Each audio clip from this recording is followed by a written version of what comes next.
इस वक्त सूरत हाल ये है कि पाकिस्तान की कल आबादी का 60% 30 साल से कम उम्र है और उस पर मुस्तज़ाद ये कि 16 साल से कम उम्र के 2.5 करोड़ बच्चे स्कूल जाने से महरूम, यानी अगले 10 से 20 साल के अंदर ये 2.5 करोड़ गैर तालीम याफ्ता और गैर हुनरमंद बच्चे 2.5 करोड़ खानदान होंगे। तालीम और किसी मुनासिब रोजगार से महरूम ये 2.5 करोड़ खानदान इस मुल्क की मईशत पर कितना बड़ा बोझ होंगे, इसका सिर्फ तसव्वुर करूं तो रोंगटे खड़े हो जाते हैं। लेकिन हमारी तरजीहात ही दूसरी है। जो भी हुकूमत में आता है वो यही रोना रोता दिखाई देता है कि उसे मुल्क की मईशत तबाहाल और खजाना खाली मिला है। अब भला वो गुज़िश्ता हुकूमतों की अशरों पर मबनी खराबियों को अपने मुख्तसर से दौर इक़्तिदार में कैसे दुरुस्त करे? क्या तालीमी निसाब और दरसियात को मुस्तक़बिल की ज़रूरियात के मुताबिक तैयार करना कोई नामुमकिन काम है? तरक्की याफ्ता ममालिक के तजुर्बात से फ़ायदा उठाना भला कौन सा जुए शेर लाना है? दुनिया में राइज अलवक्त रुझानात का अंदाज़ा लगाना भला कौन सा मुश्किल काम है? फ्यूचर फॉरकास्टिंग कौन सी रॉकेट साइंस है? तालीमी निज़ाम को दुरुस्त समत की तरफ मोड़ना भला कौन सा ऐसा काम है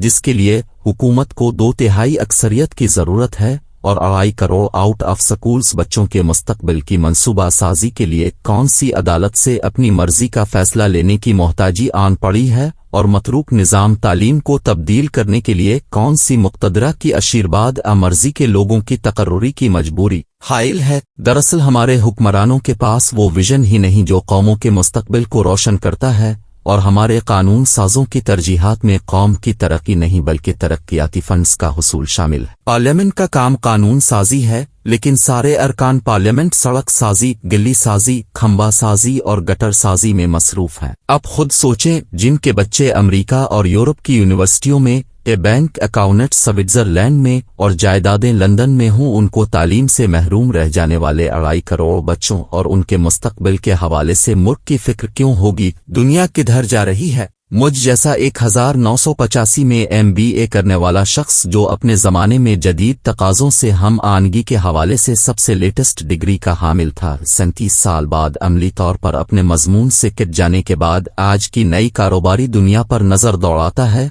तो खुद को जाहिल मुतलक तसव्वुर करता है। दुनिया में कारोबार का सारा तसव्वुर ही तब्दील हो चुका है और सील्स और मार्केटिंग से लेकर सप्लाई चेन मैनेजमेंट तक सब कुछ इतना हैरतनाक है कि महसूस होता है कि मैंने जिस किस्म के बिजनेस की तालीम हासिल की थी वो कम अज कम ये तो हरगिज नहीं थी। जदीद कारोबारी तकाज़ों और तसव्वुरात के बारे में कुछ पढ़े तो एक अरसा हो गया है, लेकिन मुझे यकीन है कि हमारी यूनिवर्सिटियां अब भी उन जदीद तसव्वुरात के बारे में सोचने और इस सिलसिले में मंसूबा बंदी करने के मामले में इस मकाम से बहुत पीछे हैं जहां दुनिया इस वक्त पहुंच चुकी है। अभी मैं इस बारे में कुछ नहीं कह रहा जहां दुनिया जल्द ही पहुंचने वाली है। मुमकिन है मौजूदा हालात के मुताबिक एक आध यूनिवर्सिटी को कोई हकीकी इदराक हो, वगरना बाकी हर तरफ तो बुरा हाल है। मैं अमेरिका में एक रोज अपने दोस्त अली अफजल के साथ एक बहुत बड़े स्टोर में गया। अली अफजल घर के लिए ग्रोसरी कर रहा था। वो अपने फोन में मौजूद लिस्ट के मुताबिक शेल्फोहे से सामान उठाता गया और इसे ट्राली में डालता गया। अमेरिका में बड़े बड़े स्टोरों में जैसे वॉलमार्ट, कॉस्टको, टारगेट, क्रूगर, कोहिल्स, मीसीज दीगर स्टोर्स में खरीदारी के बाद अदायगी के 2 तरीके राइज है। एक ये कि अदायगी वाले काउंटर्स पर जाएं, वहां मौजूद फर्द आपका सामान स्कैन करेगा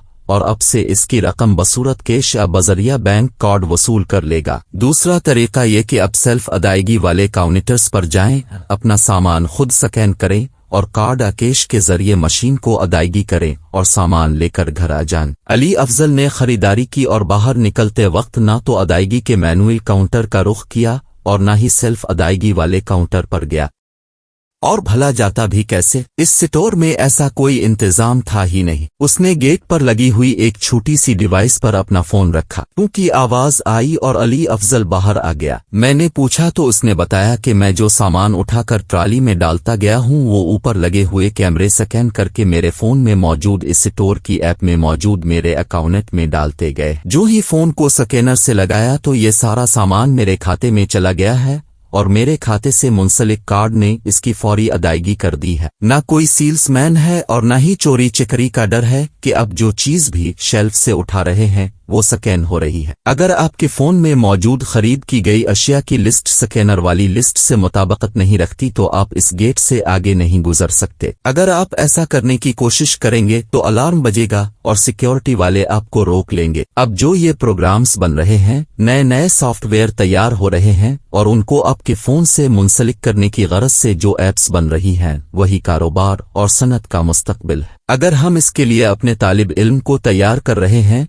तो उसकी आइंदा मार्केट में डिमांड भी होगी और खपत भी, वगरना हमारे आला तालीम याफ्ता वैसे ही बेनील उमराम घर वापस आएंगे जिस तरह खोटा पैसा वापस आता। क़ारीन, मुआफ कीजिए, मैं खोटे पैसे वाला मुहावरा इस्तेमाल कर बैठा हूँ जो इस मुल्क में अज खुद मतरूक हो चुका है, लेकिन सूरत हाल सिर्फ यहीं तक महदूद नहीं बल्कि इससे भी कहीं आगे जा रही। जैसा कि मैं बता चुका हूं कि मेरी 37 साल कबल हासिल की गई सारी आला तालीम तकरीबन हरफन बेमानी बनकर रह गई है। अब कारोबारी दुनिया जिस नहज तक पहुंच चुकी है वहां तक मेरे मतरूक इल्म की रसाई तो नहीं है, अलबत्ता दुनिया देखने के तोफैल कम अज कम उन सारी तब्दीलियों से किसी न किसी हद तक आगाह जरूर हो रहा हूं। अब मुझे ये तो इल्म नहीं कि किया है, लेकिन इतना जरूर मालूम है कि मुस्तकबिल का कारोबार उसके बगैर चलने का नहीं। यूरोप और अमेरिका में ऐसे कारोबार आम हो रहे हैं जिनका कोई फिजिकल दफ्तर ही नहीं है। तमाम तर कारोबारी मामलात फोन पर मौजूद उस कंपनी की ऐप या लैपटॉप पर उसकी वेबसाइट के जरिए हो रहे हैं। अमेज़न ने ऑनलाइन बिजनेस की जो मेराज हासिल की है,